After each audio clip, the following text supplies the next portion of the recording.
Matinding sikat ng araw na susundan ng napakalakas na ulan.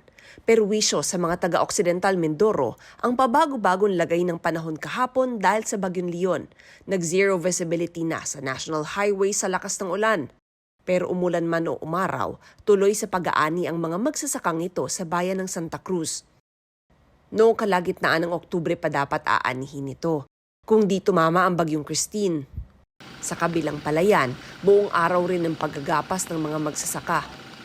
Pero kung sila may munting pag-asa ng aanihin, ang iba gaya ni Adeliza, naghihintay pa rin.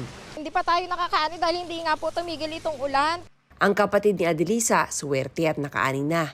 Yun nga lang, hindi rin nila mapatuyo ang palay dahil nga panay ang ulan. Kaya heto, tinakpan muna ng trapal sa kalsada gaya ng ibang magsasaka.